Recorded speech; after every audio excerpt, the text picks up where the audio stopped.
Good afternoon, and I'm quite sure I speak for Colonel Singleton. I'm going to simply call Charmaine because we've become pretty good buds over the past 6 months. By saying thank you for being here. We're honored to have you here to discuss this topic.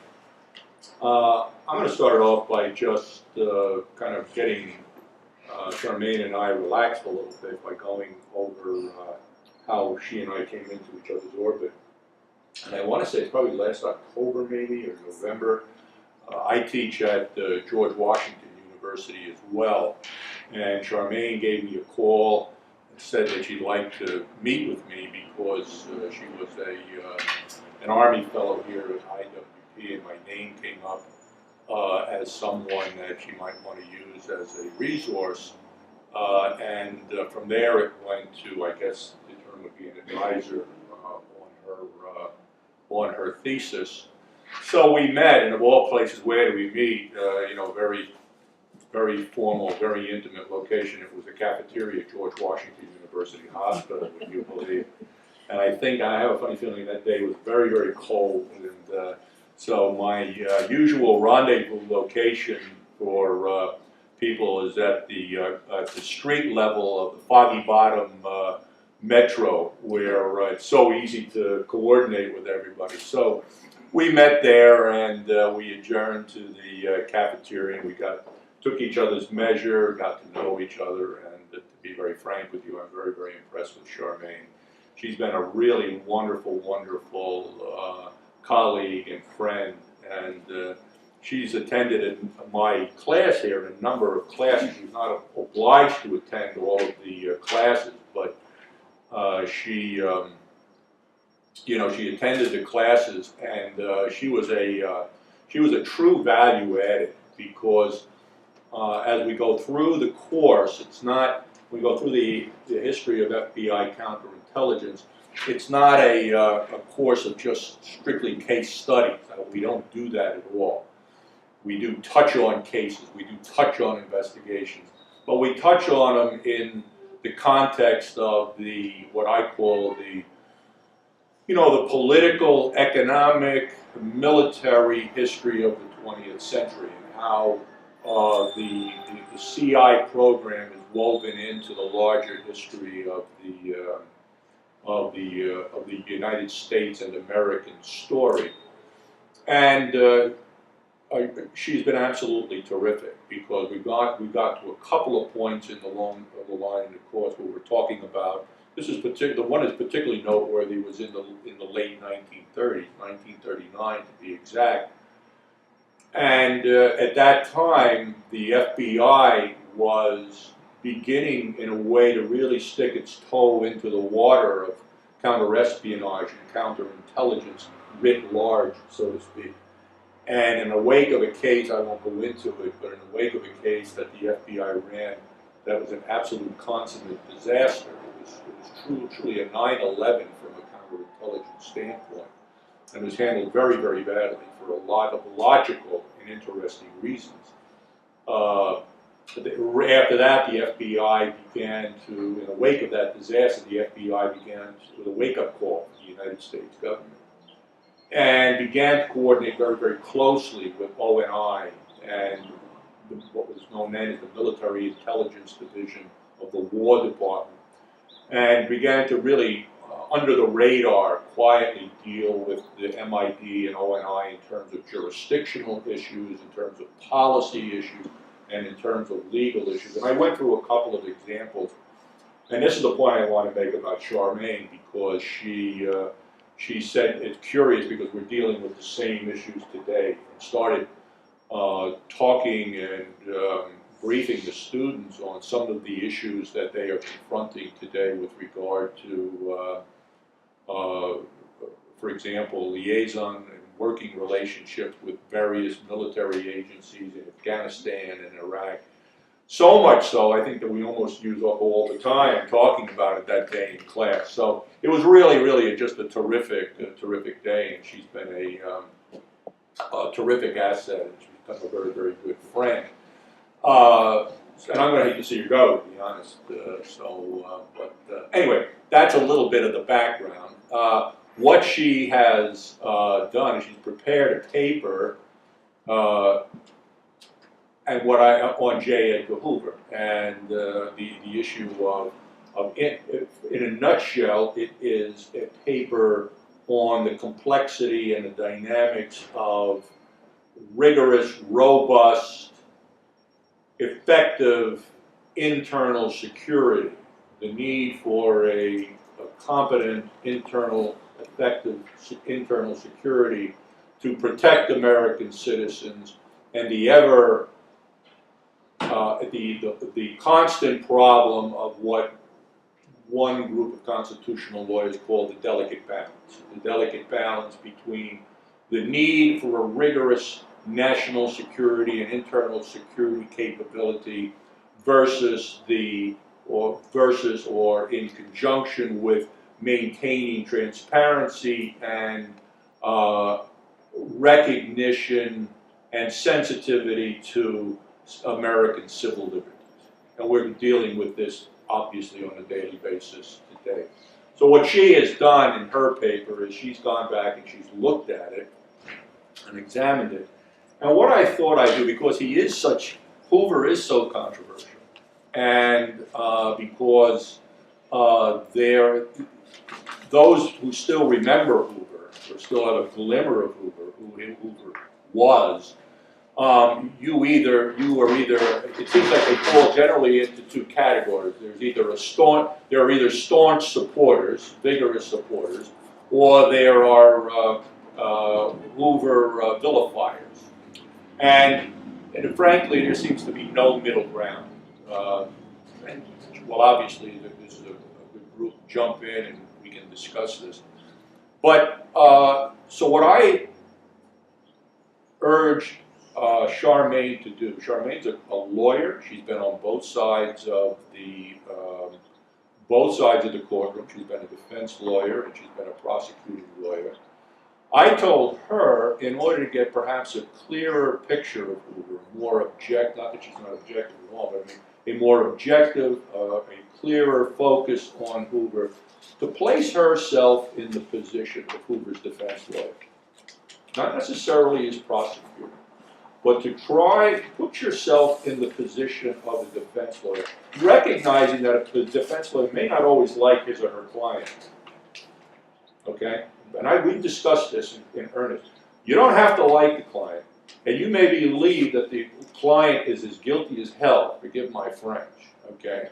But place yourself in the shoes of the defense attorney so that you can get a healthier perspective on what you're trying to do. And I think that's what she's accomplished in her paper.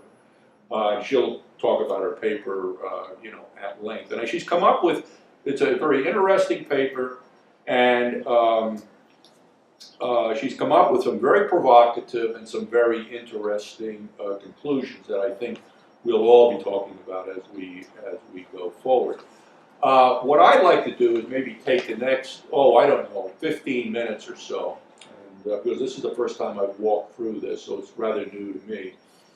And I'd like to go back and perhaps give you Hoover Early Life 101, so to speak, for those of you, in order to set the chronology. I'm sure the men and women in this room know about Hoover, but in case there are any gaps, I thought it might be helpful for me to do that. And if I miss anything, obviously, please get your hands in the air. If I say anything you don't agree with, get your hands in the air, okay? But basically what we're talking about here is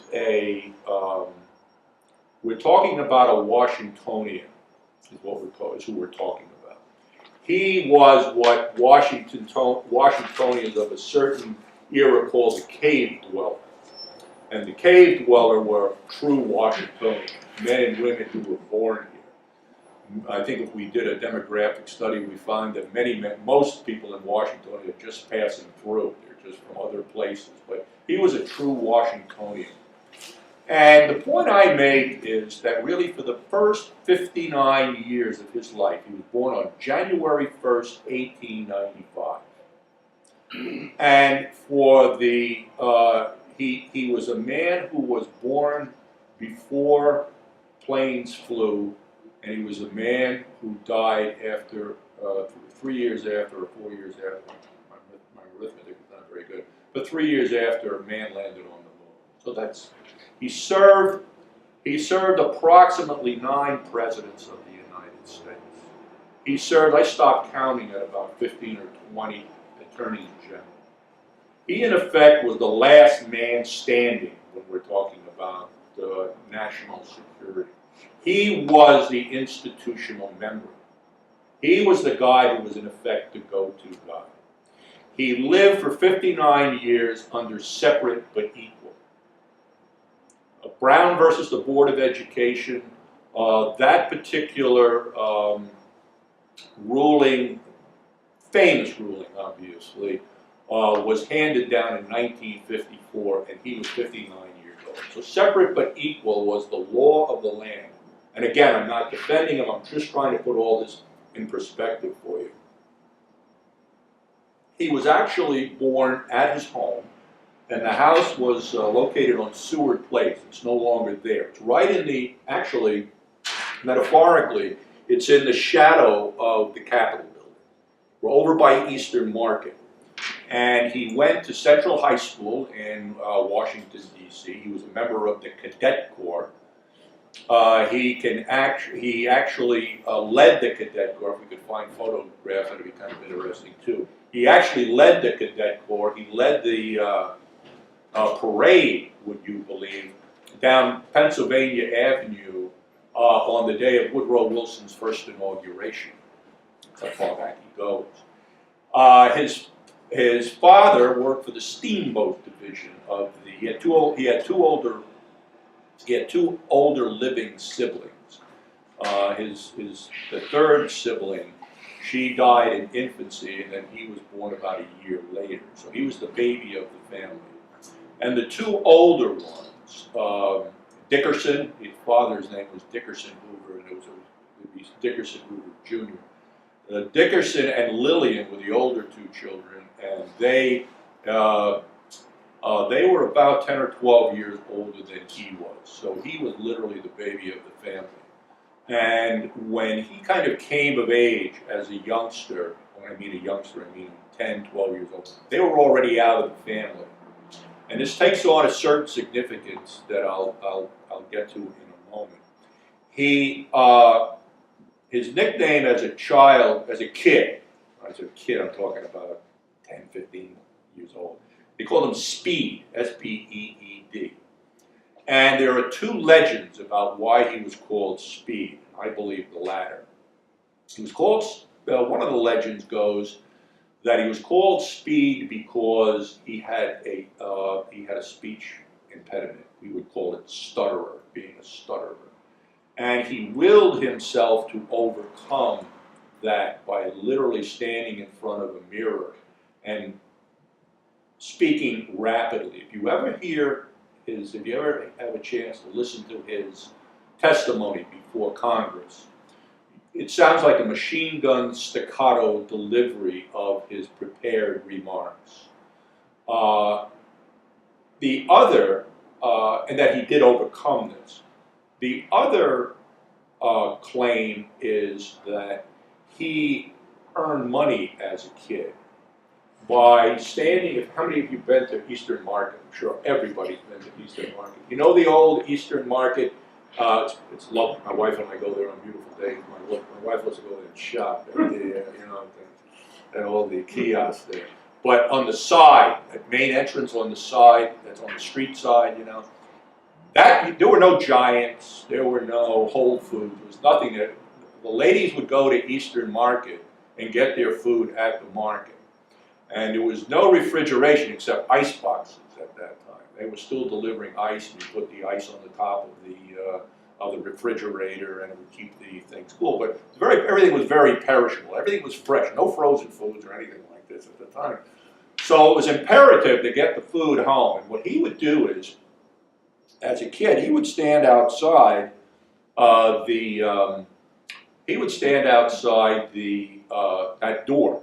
And as the ladies came out with their bags, he would offer to take their bags home, on his bicycle or run like hell, And he would get a dime for this. And he'd run home, he'd take it there, and all of his buddies would call him Speed, okay? And God forbid if you were an agent later on and you called him Speed, okay? You're gonna wind up in Montana the next day. Only his closest associates, the old guard, the guys who grew up with him called him Speed. I tend to believe that story, but again, there's no basis for it. His father worked in the steamboat division of the Department of Commerce. Parenthetically, he went to Central High School. He worked part-time at the Library of Congress, cataloging books and doing what they do at the Library of Congress. It was only a few blocks away from their house. He attended George Washington University Law School. Those were the days when you could be a lawyer, you could go to law school without having to go to college. That changes later on. So he had a law degree. He got his law degree in May or June of 1916. And he gets his Master's of Law at GW in May of 1917. So he stays an extra year. He was not a good student. I've seen his transcripts.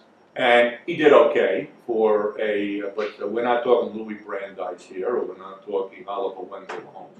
He was a typical guy who just getting through law school. I've seen his law school notebooks. I mean, they're 100 years old. I've seen. They're not very illuminating, okay. But it's a guy who was trying to make sure that it tells you a lot about his mind, how he thought. But he's a guy who made sure he got everything on one page and it wasn't a blank spot on that page because money was dear. Now to get back to the father, I'm not going to take you through, so we'll be here till 9 o'clock. I might try to explain all this, but I think this is important to get into because it gives you a sense of who he was and what drove him. His uncle on his mother's side was Johannes Hitz. It means nothing to you, which it shouldn't, okay? But Johannes Hitz was a close personal associate of Thomas Edison. Thomas Edison, as we, forgive me, correction, not Thomas Edison, correction, Alexander Graham Bell. I'm sorry. He was a close personal associate of Alexander Graham Bell. Bell invented the telephone, as we know, but Bell never started out to invent the telephone. Bell started out to invent a device that would help the hard of hearing because his wife was deaf. Bell wins what's called the Volta Prize for the invention of the telephone. The Volta Prize is named after Alejandro Volta, who invented the voltaic cell. You know it as an ever-ready battery today. And he won the Volta Prize, and the Volta Prize was first awarded by Napoleon to Alejandro Volta, and it came with the equivalent of a $50,000 grant, which is a lot of money in 18-something. Point is, Bell wins the Volta Prize. He's awarded the Volta Prize by the nation of France for his remarkable accomplishment. He gives a lot of this money, he assigns it to Hitz. And Hitz's job is to essentially set up an organization.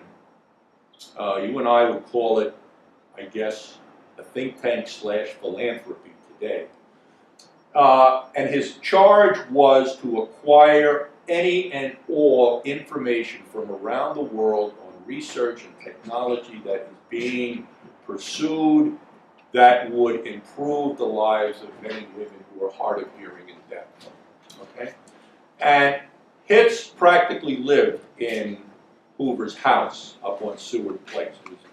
He was like a great uncle of his mother, and practically lived up there. They're buried. Hitz is buried right up in Congressional Cemetery where Hoover is buried. Hitz was a mentor for Helen Keller. In fact, Hitz was on his way to Union Station to pick up Helen Keller when he had a heart attack and passed away. And I don't want to play secret squirrel or Mr. Scientific, but I think a lot of this plays into what happens later on. We talk about the development of the lab, we talk about scientific forensic law enforcement. I just have it, I can't prove it. Okay, so that's one aspect. And then another aspect, curiously enough, about Hoover, it occurs actually when he's about, he's probably about 15 or 16 years old. His father, and this is all hushed up. I come from a family, my mother was an operating room nurse in her career in a mental hospital on Long Island. And that's when they warehoused mentally ill at that time. My dad was an electrician. I always tell my students I grew up in a mental hospital. That kind of gets the conversation going, you know. So I'm kind of sensitive to it. My mom and dad, we worked together. I spent a lot of time up there. It was a lot of fun. It really was an interesting place. So, but the point I'm making is that those were the days when they didn't even warehouse their mentally ill. America didn't warehouse. Those were the days if you were mentally ill, you were put in a closet. I mean, metaphorically, okay, of course, you were hidden. It was an embarrassment to the family because it was a sort of a social, moralistic component to people being mentally ill. What he probably had, and I can't prove this either, was he probably suffered from depression. Today we have all sorts of remarkable pharmacological drugs that can treat depression.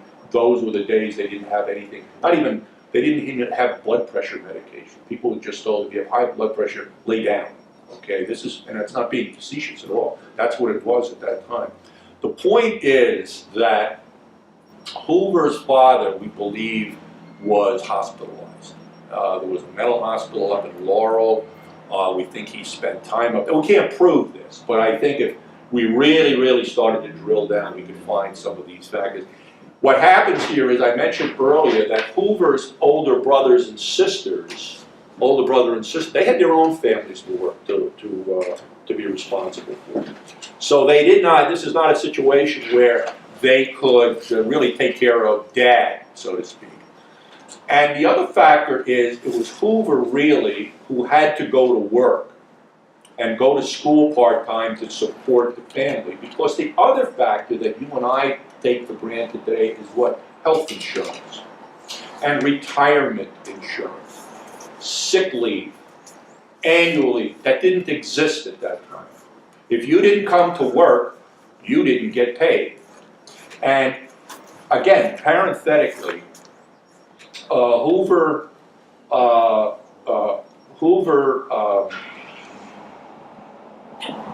I worked for the J. Edgar Hoover Foundation. It's a small philanthropy, and that's still in existence today. And my job, one of my jobs, was to protect and oversee what was called the J. Edgar Hoover collection. It was a remarkable experience for me. I won't go into detail. We can talk about it offline. But we had voice recordings, we had books, we had letters from prominent people to prominent people, photographs, we had clothing, some of his clothing, we had portraits. It was just an absolutely remarkable collection. And one of the things that I found in the collection was the telegram that was sent by the Department of Commerce to Dickerson Hoover, informing him that he no longer had a job. Anybody want to take a guess what color that telegram was? How about pink? Remember the pink slip? Oh, you never got a pink slip, but I mean, that's where the term comes from. So Hoover is suddenly, in 1917, he is at this particular point about 22 years old. It's April of 1917. What happens in April of 1917? Hoover is now at a crossroads in his life. He is the sole support of his mother. He has clearly a martial background, a military background through this. His great uncle, I don't know how it forms in the wiring diagram, his mother's side comes from Switzerland. And his great uncle was the Swiss consul general to the United States during the Civil War. He later wrote a number of treatises on military and how the Americans should craft its military. And he was a big believer in what you and I would call militia. And I found the original documents, thank God for the Library of Congress. His original material, his original treatises are up in the Library of Congress. There are 2 or 3, very, very interesting. So he's at a crossroads in his life at April, May of 1917, because the United States has now declared war. I have no proof of what I'm telling you, but it's just a feel that I have. He had to make a choice. And his choice was, if I join the military, my mother's going to be destitute. So what does he do? Through some kind of a connection, it's still very unclear, he gets a job in the Department of Justice. And he spends literally the next 52 years in the Department of Justice. Now, okay, I've just spent about 20 minutes giving you the first 20 years of his life. I'm not going to go through the whole thing, obviously, for your sake. Okay. But my point is, little things that occur. How did he get the name J. Edgar Hoover? Anybody want to take a scientific wild ass guess as to how he got the name J. Edgar Hoover? How many people work for the government? Yeah. Okay. Okay. What do you think happened? He joins the Department of Justice, and what do you think happened? Here's another John E. Hoover. So the government sends him a memo and says, from now on, because the mail's getting all goofed up, you are now J. Edgar Hoover. True story. Thank God for our National Archives, because that document is at the National Archives in the Department of Justice. All these silly little things. Well, I'm not going to go into it all, but this is just personality-wise. My opinion is that he was a very shy man. He was very, very shy. He was not a worldly man at all. By worldly, I mean he was a bit of a dandy. He was dressed well, very fastidious about his looks, but he was not a man. He was not a worldly man. Here was a man who later in his life became a truly international figure, a global figure, with the creation of the Bureau, originally the Bureau of Investigation, what he did from 1924 on, and then with the creation of the Federal Bureau of Investigation. This is a man who could have gone anywhere in the world. Kings and queens, literally, would have opened their doors for him, because when you go back and you look at his office diaries, he was constantly meeting with royalty, with presidents of different countries who would come to see him. So he's really, I mean, it's almost demeaning to say he was high profile. I mean, he's beyond high profile. He was an iconic figure, but he never, ever, ever left the United States. In the 78 years he was on this earth, he may have gone to Cuba once. But I'm not even confident, frankly, that he had a passport. Okay. So he did not have a global view. And I point to this up as a shortcoming of his, because I think if you're going to lead, not just manage, you're going to lead an organization like the Federal Bureau of Investigation, you must have a global view, or you must do your very, very best to acquire as close as you can, acquire information and contact and personal contact. He never did that. Never did. And people would have to come to him. I focused my first and my second book about the Bureau on the Second World War. People had to come to him. He never had a global view. He was purely a Washingtonian. His life, it was curious, and I'll just sort of wrap this up at this point. His mother, he was a bachelor his whole life.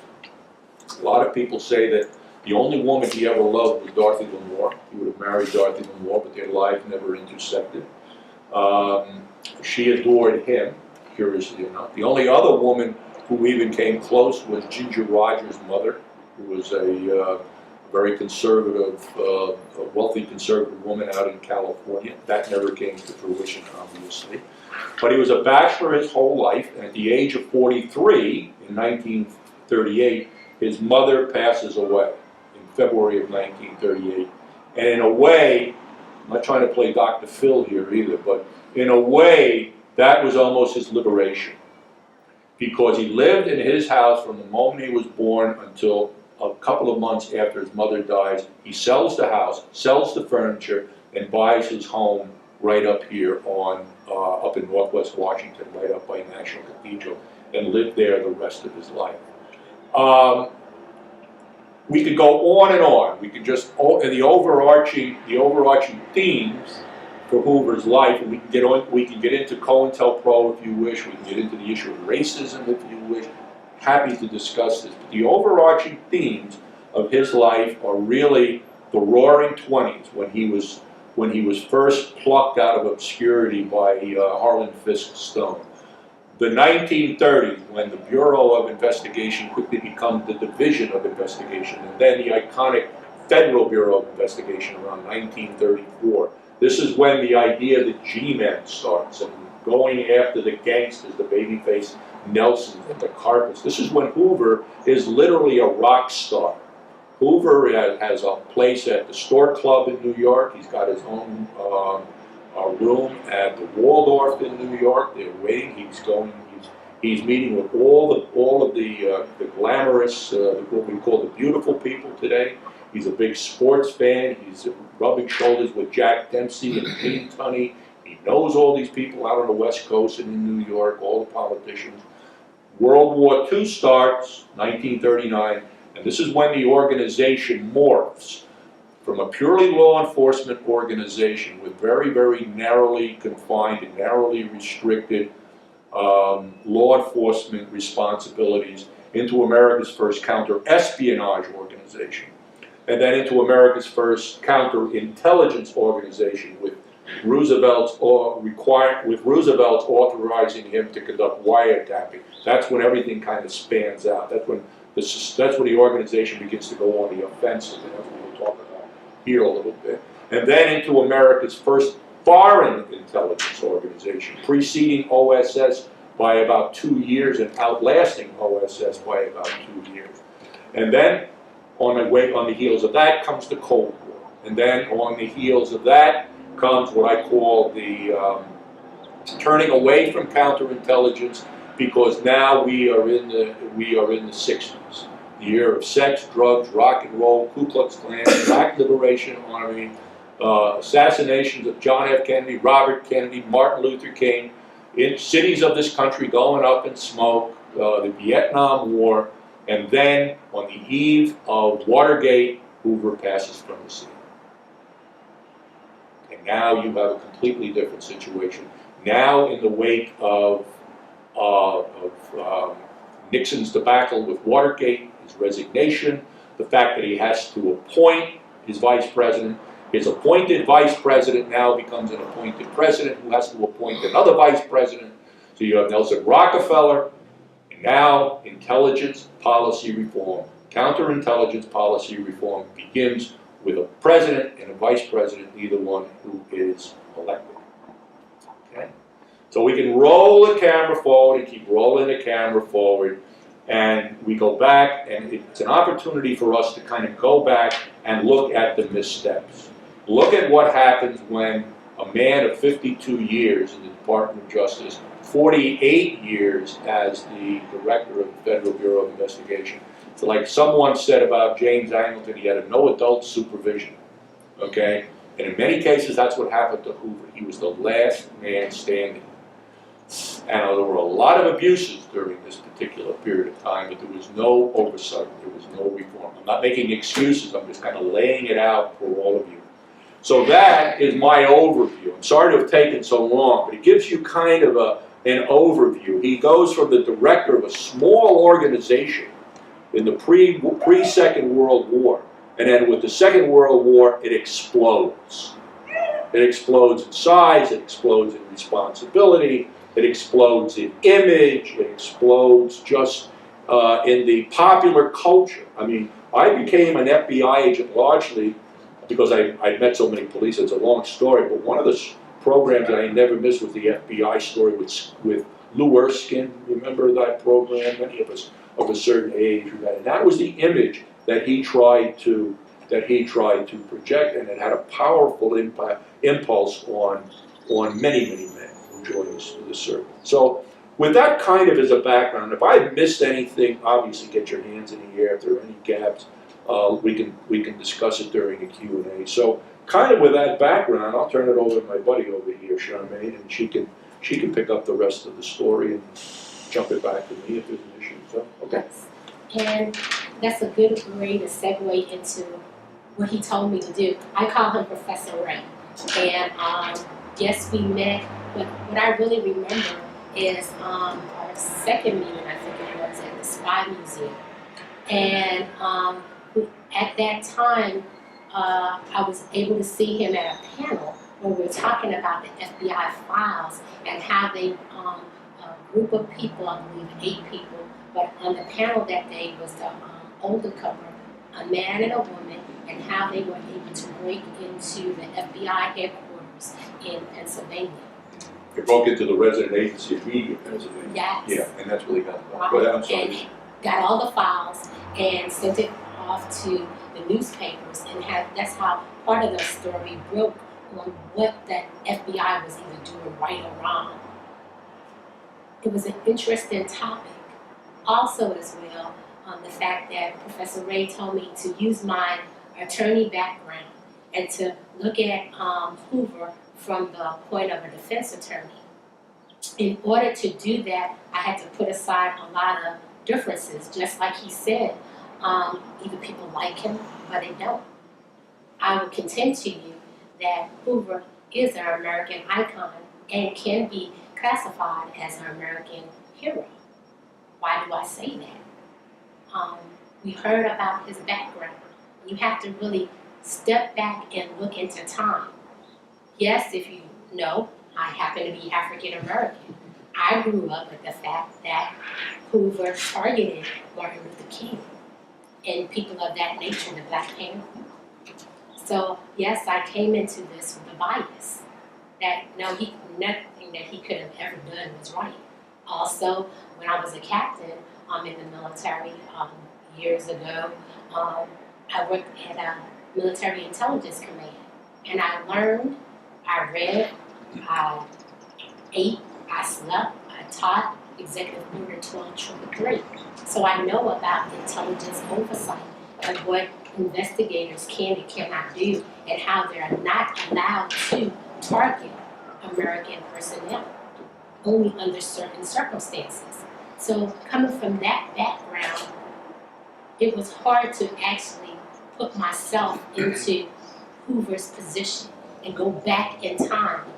But I think that's a fallacy, that a shortcoming that we may have from time to time. We do not go back into history and actually learn some of the things that happened, understand the missteps, and then try to correct them and apply them in the right manner.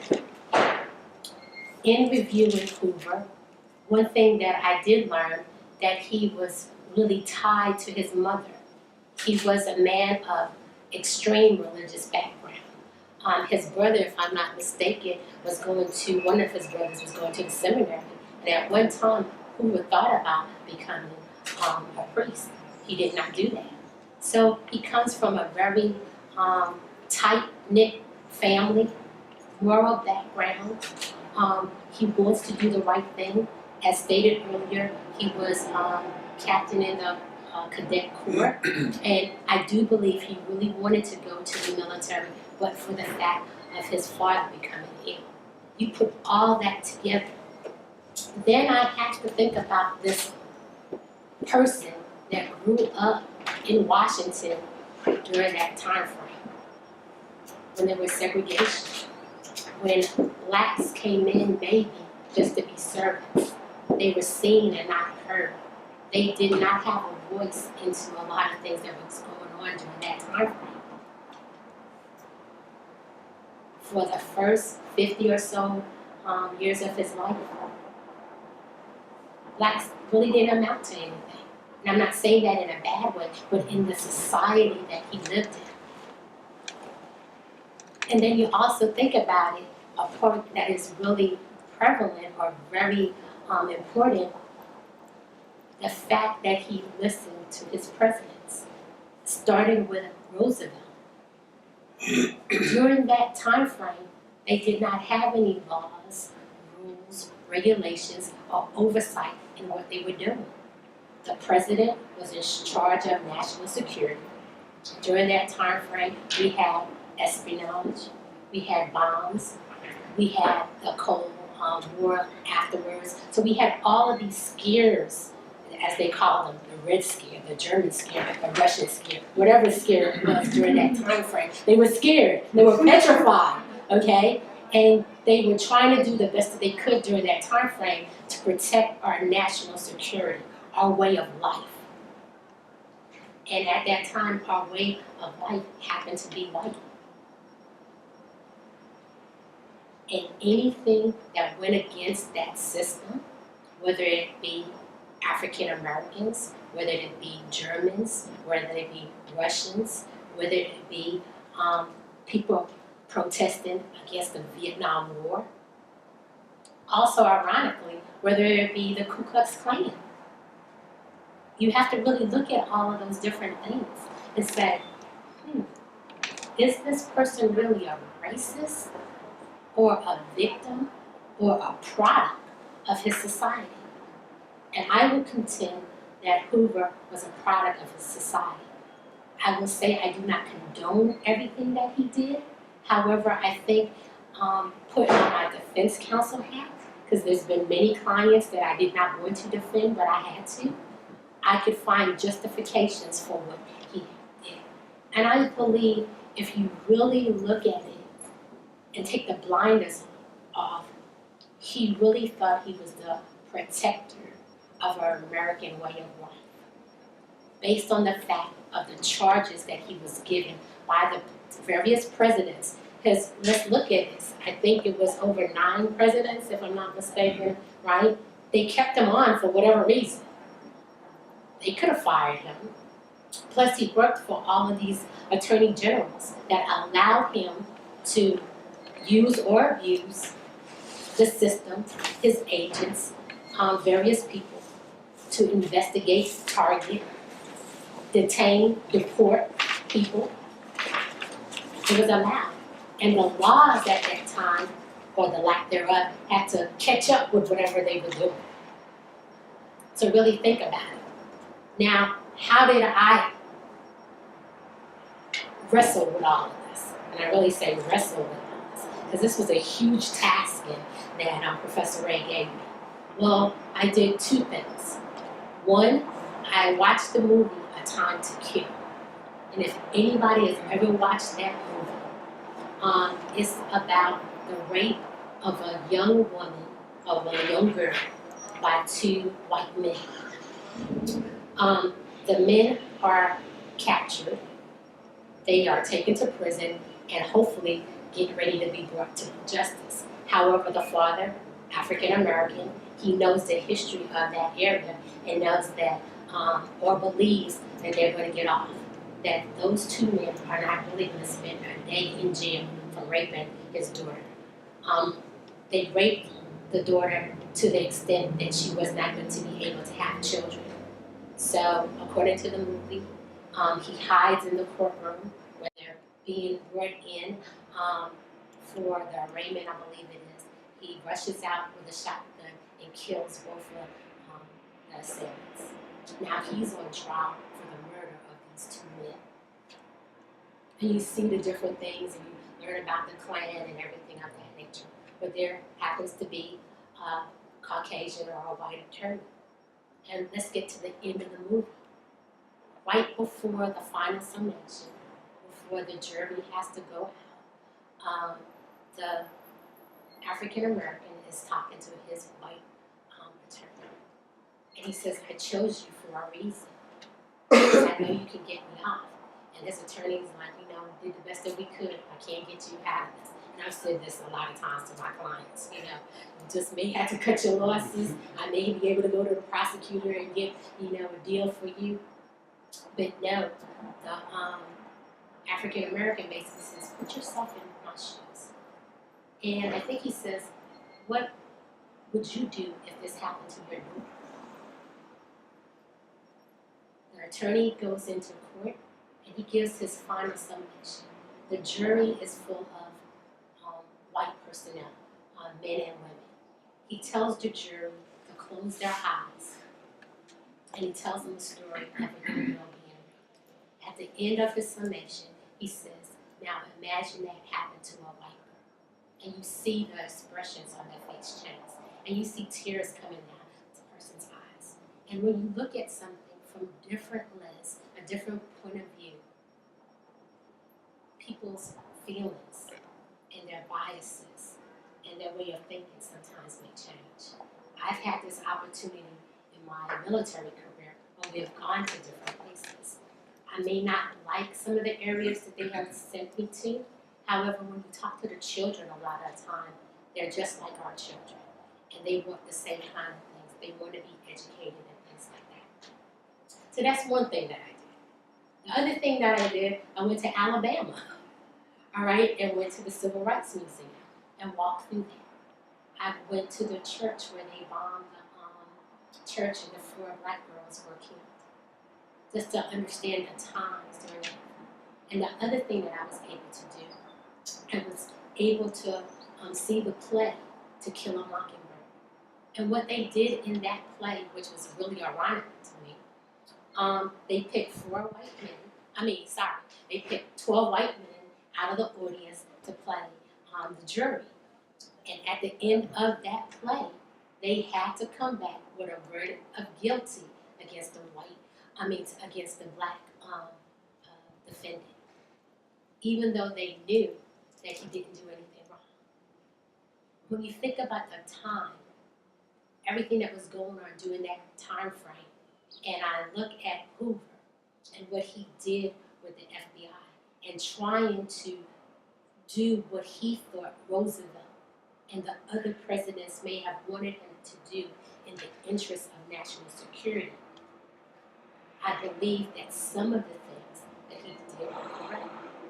I believe if you look at his whole life, the fact that he worked in the Library of Congress, he took copious notes. He knew how to catalog things and write things down, and that's what he did while he was the director of the FBI.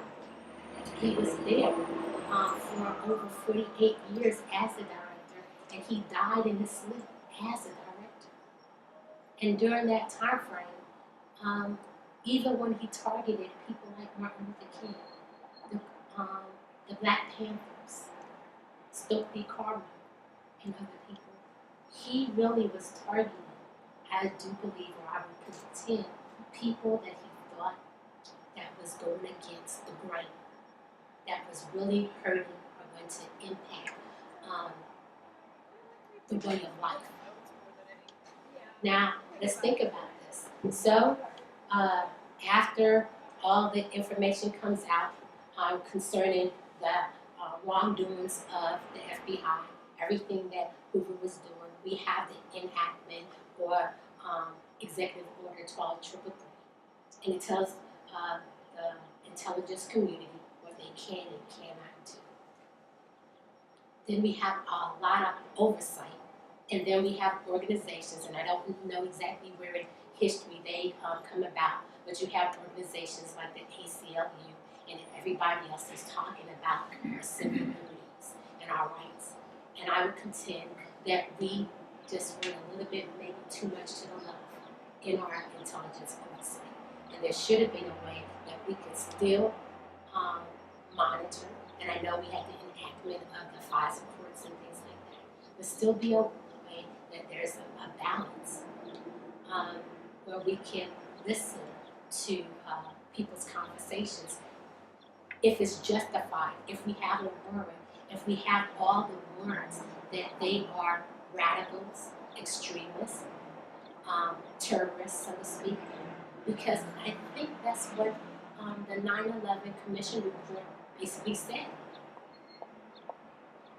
Maybe if the FBI and the rest of the intelligence community at that time would have done their job, shared information like I would contend the CIA and FBI did under Hoover during that time frame, 9/11 may not have occurred. So what do we do in that backdrop? The 9/11 Commission did not report with their recommendation. They did not say get rid of the FBI. The only thing they did was say they needed to do more. We had the enactment of the Patriot Act, And I'm going to stop right there for 1 second and think about it. Right after 9/11, we had a whole lot of different things change, especially with Homeland Security. But we remember during that time frame, the changes in the airport with TSA. We as a people, I would surmise, was willing to give up all of our rights. Let me say this. We gave up our right to drink water. Prior to 9/11, and I'm saying it, I know it's something simple, but when I say drink water, prior to 9/11, we would go to Safeway, Giants, Kroger's, Walmart, and maybe get a 99-cent bottle of water and drink that all the way to the plane. Now, we either have to drink it before or throw it away and then buy a $4 bottle of water. That's all right, isn't it? And we're giving it up. And I know I'm being facetious. The same thing, we have to take off our belts. We have to take off our shoes. We have to strip down to a certain extent to make sure that we are safe when we are traveling on planes. But what if the Patriot and our laws would have went a little bit further? Because remember, shortly thereafter, I think a year thereafter, we had the shoe bomber. So imagine this, and I know this is not going to happen. You know, if everybody had to go to the airport butt naked, because then you have nowhere to hide anything. You think the American people would allow that? I don't know. But it's something to think about. Because we were willing, right after 9/11, to almost give up everything in the interest of national security. And I believe that's how Hoover felt to a certain extent when he was given marching orders by Roosevelt and the other presidents. When he was working with the attorney generals, he would do almost anything in what he thought was in the best interest of safeguarding America. Why do I say this? Because sometime last year, I want to say within September or August-September time frame, I believe the first American terrorist, so to speak, died while fighting for ISIS. That person was on our watch list. All the laws that we have now, the different changes that we still have people that are on our watch list that are able to cross borders and join and fight with ISIS. What can we do? What should we do to change those kind of circumstances? As a result of that incident and different incidents, because ISIS right now and other terrorist organizations are finding a way through the internet, social media, to recruit young people. How can we stop that? I would surmise that if we enacted some of the methodology that Hoover used, not all of them, and use the methodology with a balance, with some oversight, that maybe we can prevent another 9/11 from happening. And I'm going to stop right there because I see the interest that you all have, and I want to have a two-way discussion on this. I want you to ask questions. The other thing that I would contend that the American people, we're not going to do this. We're not going to give up too many rights. I understand about the Constitution. I understand about the Bill of Rights. I understand we have the right for freedom and speech and everything. So what is the balance? What is the strategy? What do we do now? If we can't go back to history and we can't use it as a way to go ahead, then what can we do? Because right now it looks like the bad guys are winning. So what are we willing to give up in the interest of national security? Thank you. And I'll open it up to questions.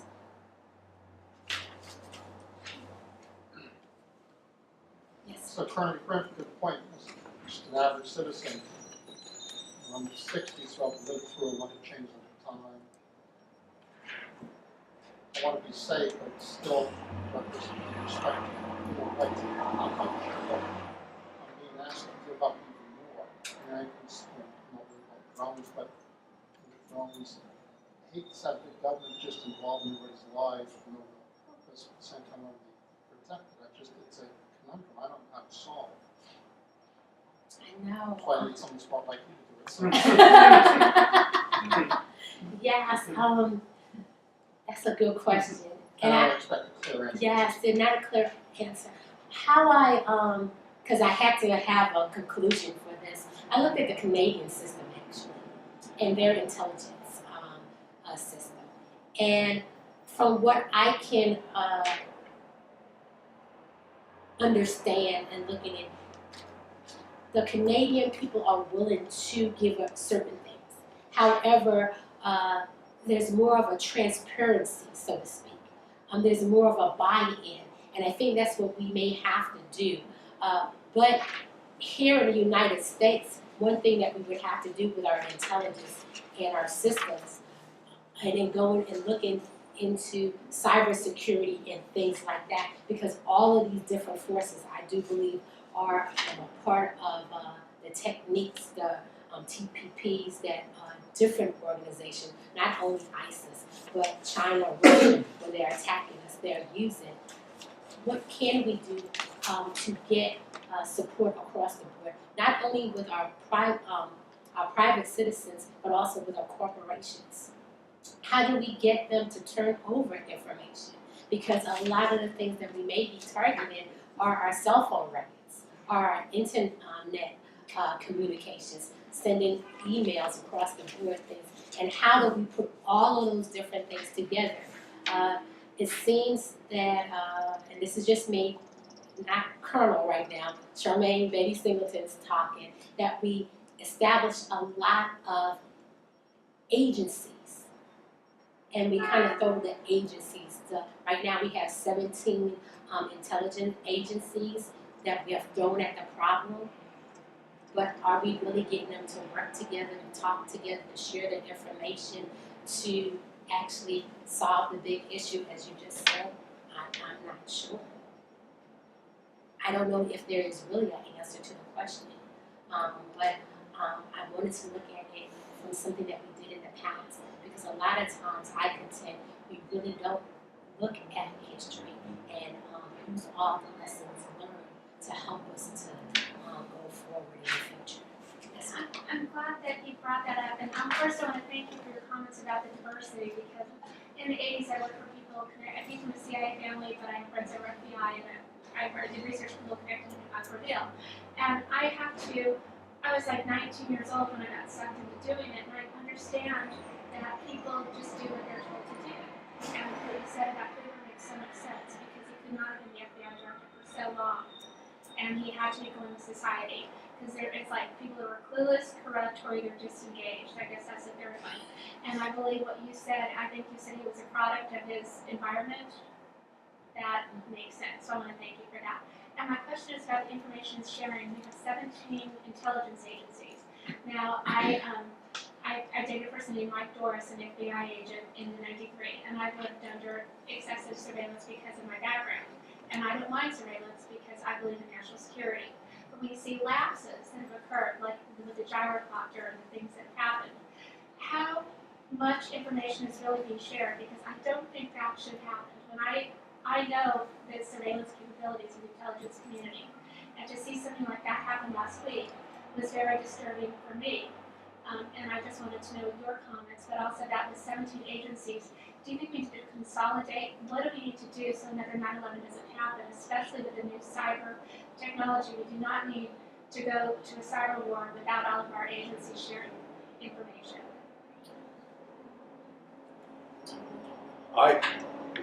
That's a lot, that question.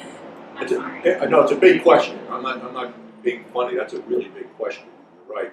But I think that goes to the very heart of what Charmaine's paper is about, this issue of civil liberties versus the government's right to interdict whatever it is you're doing. I don't know a lot about that postman in Florida, but I do know that from what I was able to gather from public sources, albeit limited, was that the Secret Service did interview him. And they interviewed him, and he I don't know what he said, but he indicated that he was opposed to the government and some vague ramblings about the government, et cetera, et cetera. But the protocols of the Secret Service are such that he was making these statements, but from what I gather, there were no threats to what he was saying. He was espousing, in effect, his First Amendment rights, or his views under the First Amendment. He was not mentally ill. He was espousing his rights, and the reality of our society is we can't put people in jail. We wouldn't want to put people in jail simply because they don't share our values, or we think he or she is a little bit off. You can't prevent a guy like this from getting a helicopter. You can't prevent an individual like this under our society from driving his helicopter up to wherever he drove his helicopter up and then hopping on and getting on. We may have to revisit our issue of our air defenses around Washington. And I'm not poking fun at anybody, but the reality is our society is such that we have no preventive detention. Even if you're dealing with somebody who is truly mentally ill, the police have some very strict protocols about putting someone in a preventive detention environment. So I think the answer I have for your question is I don't think there is an answer to preventing something like that. Now I'm probably wrong, but I don't think there is an answer because the very nature of our society is that I can tell a Secret Service agent basically get the hell out of my house. And he or she has to leave, or an FBI agent has to leave. So I think that's where that delicate balance is that we're talking about. Where does your right as an American to think what you want and act like you want, as long as it's moral and as long as it's ethical, and as long as it doesn't cross the line, versus the government's right to, obligation to protect the large. I don't know where the answer is. Well, I've talked to children of nuclear scientists, and I mean, they live under surveillance, but it's more of an aerial surveillance type. And I think that is, I don't know what the laws are or the warrants to have someone under that type of aerial surveillance, but it's very, if somebody had made a threat or do something, I don't understand that, but that's what I was asking. I think realistically, the government is, maybe it's a good thing because it scares our enemies, but I think the reality is that our government doesn't have the capability of watching over these people. I think that's the practical reality. The paranoia of the government watching everything is totally discounted when that happens. Yeah. Yes.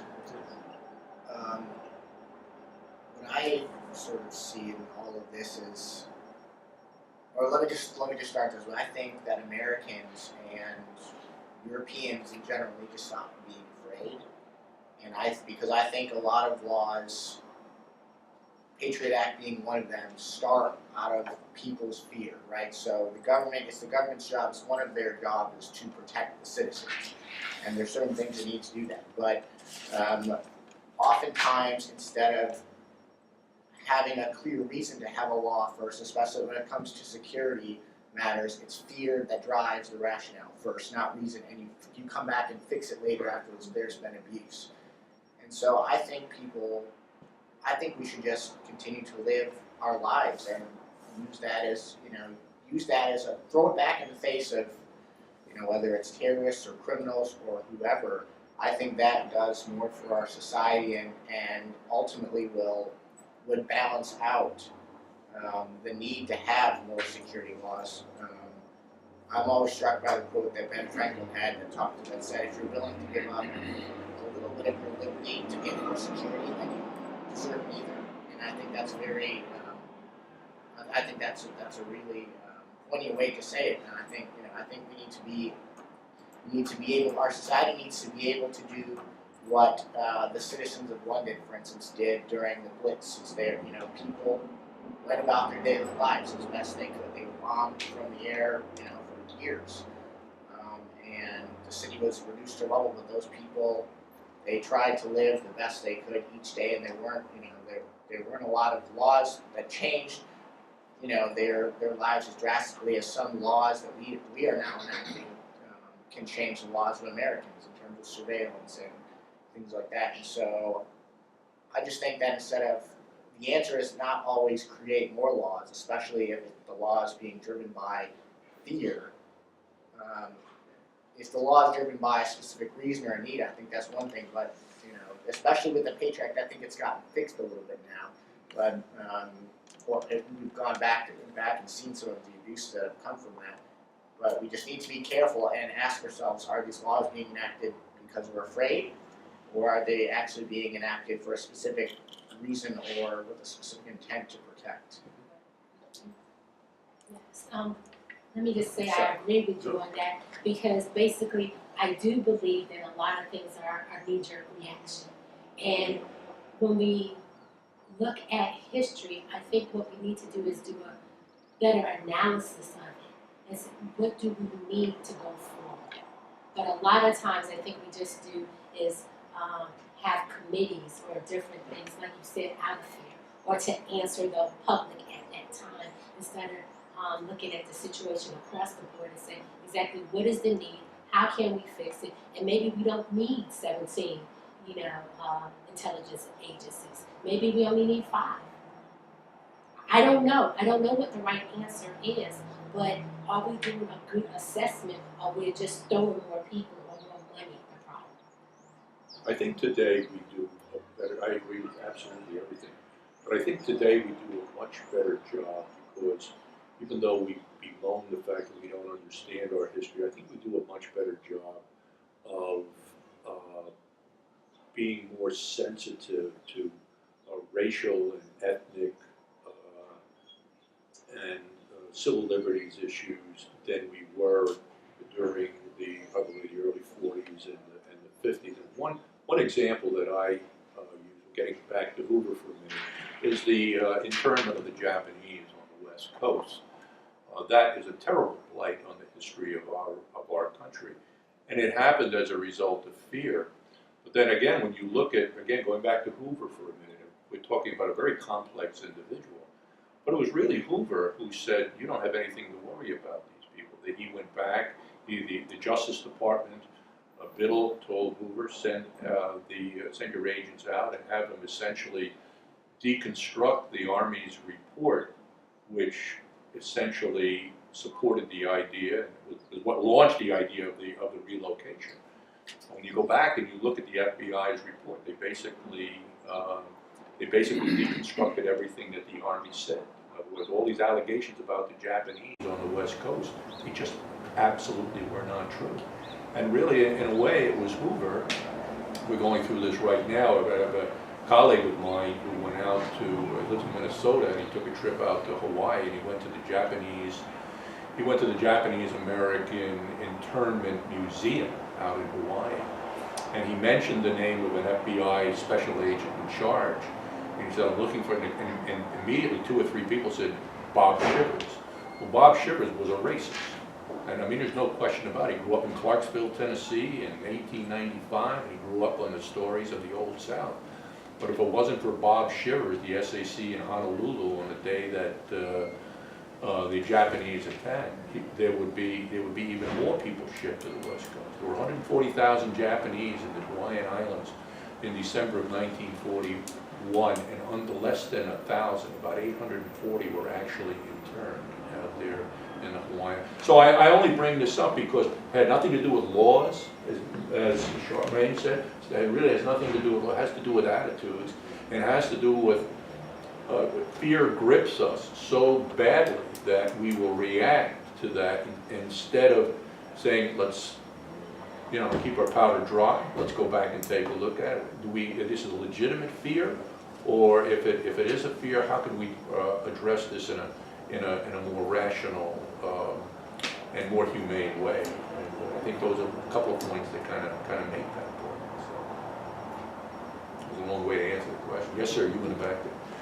Yeah, I often think that one of the mechanisms that might have helped the Bureau, especially during the COINTELPRO and the war protests, was if the Bureau had their own legal counsel, because wasn't it quite far into the history of the Bureau until there was a general counsel to begin with? And I just wondered, did J. Edgar Hoover ever think of surrounding himself with some legal counsel, or did he actually have people who functioned that way in an informal manner?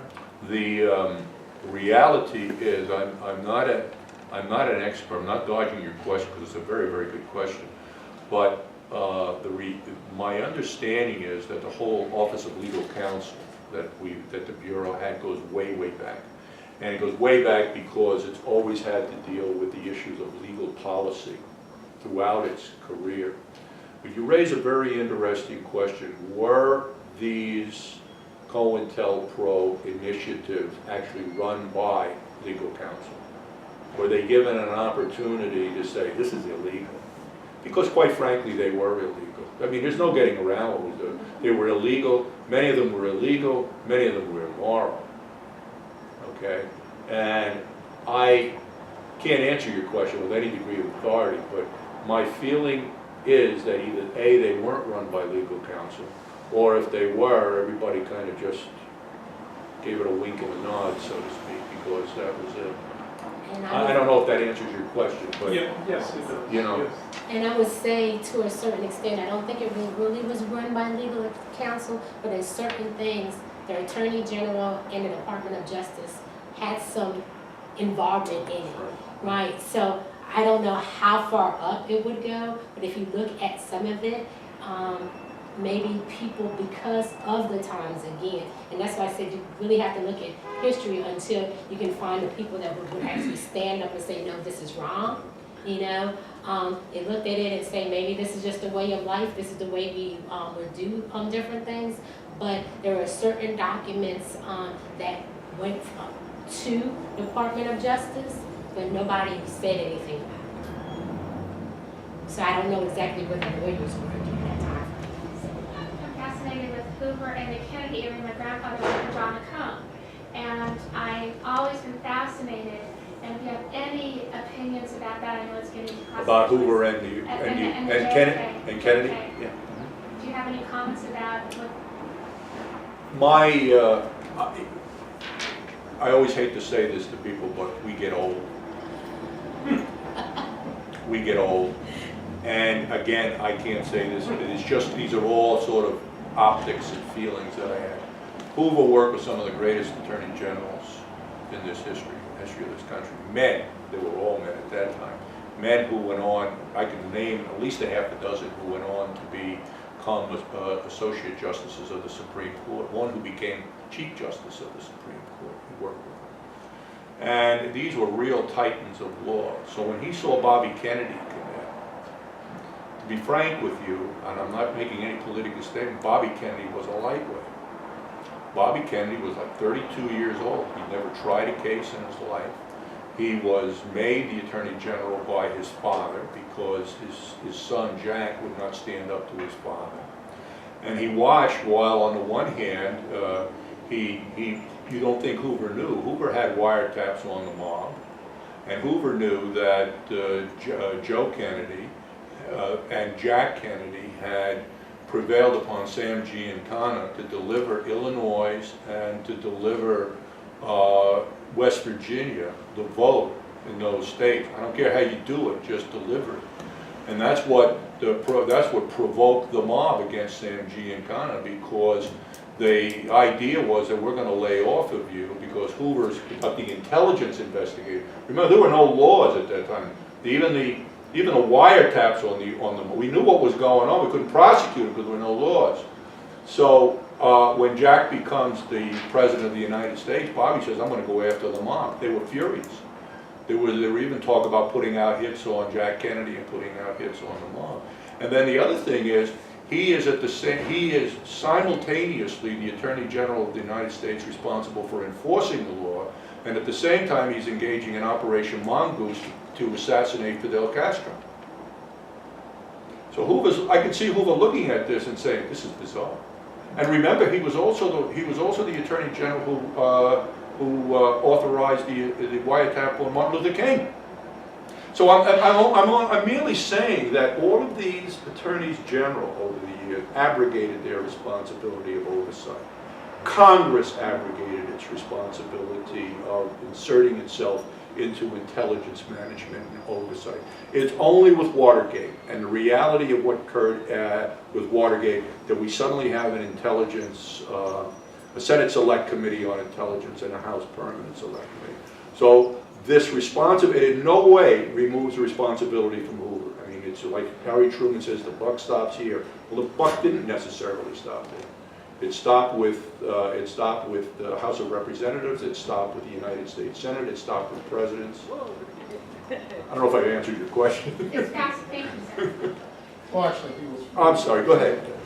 I had a couple of questions. You sort of answered one of them. So that one was sort of, thank you very much both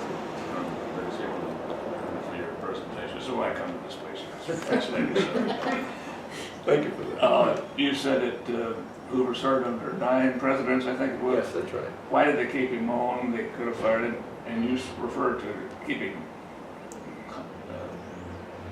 notes on their private lives and things like that. Could that have been a reason?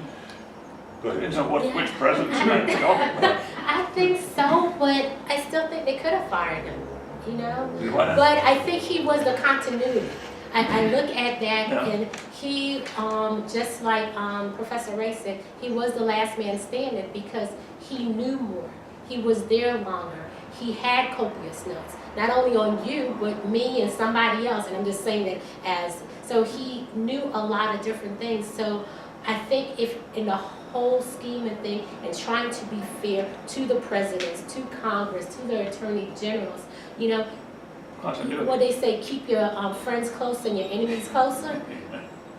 That could be the answer right there. They also had a tactic, this is funny, the old timers tell me here in Washington. They also had a tactic that if there was a bank robbery, whether this was his tactic or whether it was just, who knows, let you decide.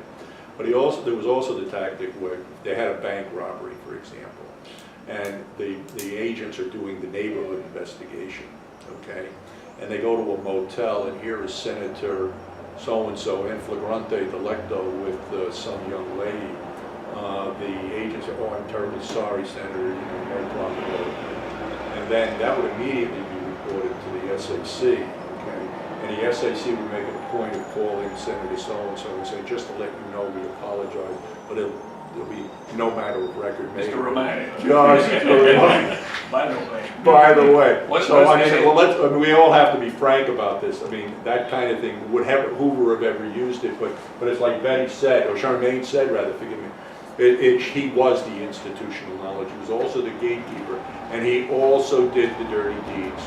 You go back in his legion with Roosevelt administration, with Franklin D. Roosevelt, how he got Elliott out of trouble, how Kermit was an alcoholic and he went nuts, he was so crazy with alcohol that the FBI had to track him down like a fugitive and find him and bring him back. Remember the various conventions that the FBI had to collect political intelligence. This is not very nice stuff. Remember in I think it was 62 or 63, Johnson was furious with the CIA about the Santo Domingo issue. And so he sent FBI, he pulled the CIA out and sent the FBI down to the Dominican Republic to conduct intelligence investigation. Hoover was willing to do all of this, okay? He was willing to do it because he saw himself, I think, as the so-called gatekeeper. But it doesn't in any way excuse it. But he wanted to stay on, and he would do what he had to do to stay on. So don't let anybody kid you, you know. My other question, you referred a couple of times to the Bureau of Investigation became the federal. Yes, that's right. What other than name change? What changes were there? More Well, authority or good. You want to answer? Was the Well, Bureau- what happened was the Bureau of Investigation. in the Justice Department? Yeah, it's not. Don't turn it into a civics lesson. But what happened was in 1908. In 1908, the Theodore Roosevelt administration, for a variety of reasons, created a cadre of investigators under the control of the Department of Justice. Up to that point, due to a peculiarity in the federal law, the Attorney General had to borrow agents from the Secret Service to conduct investigations. It had no enforcement investigative capability. In 1908, the Roosevelt administration, Theodore Roosevelt administration, puts up money for a cadre of investigators under the direction of the Attorney General of the United States. That is known as the Bureau of Investigation. In 2008, the Bureau celebrated its 100th anniversary. We had a great big party. It was terrific, wonderful time. But that's when it started, and then what happens is it remains the Bureau of Investigation. It's called the Bureau of Investigation until around 1932, when it's briefly called the Division of Investigation. That only lasts for maybe a year or two or something like that, right? And then around 1934, it takes on its permanent name of the Federal Bureau of Investigation. When it became from Bureau to the Division, was there some authority changes? There was no authority change. It was just a name change, nominal. Hoover takes over the Bureau of Investigation in 1924, and that's when he begins to reform it.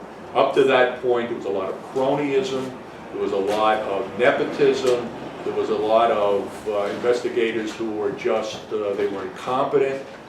His job in 1924, his orders were from Carlin Stone, the Attorney General, clean it up, and also move away from intelligence investigations, where I'm just investigating you because I don't like the looks of your skin, or I'm investigating you because I don't like your politics. We get away from all of that. This is what I call the turning away years. But now Hoover takes this opportunity to really reform it. And the FBI has no arrest power. They're not carrying weapons at this point.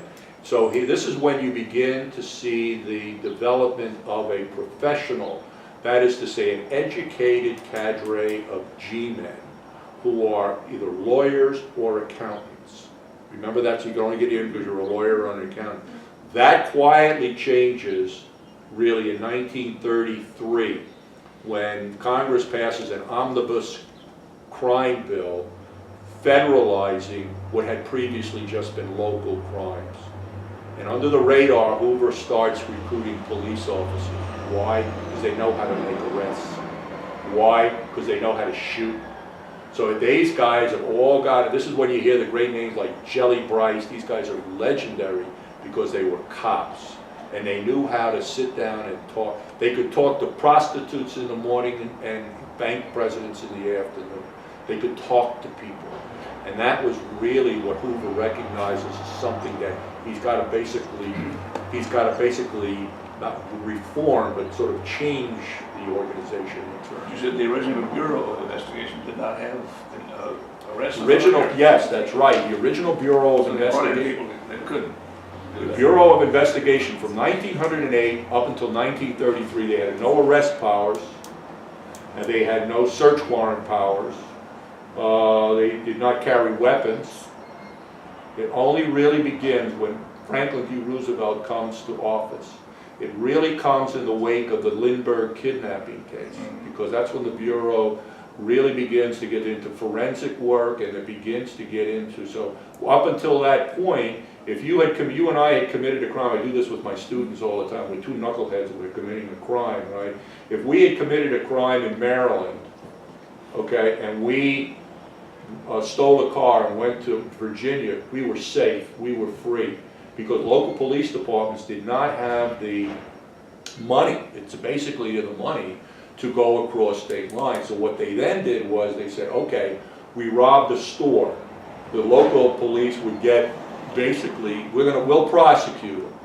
Okay, they said, they tell the Bureau, we'll prosecute. The Bureau goes to a federal judge, gets a warrant, it's called the UFAP, unlawful flight to avoid prosecution.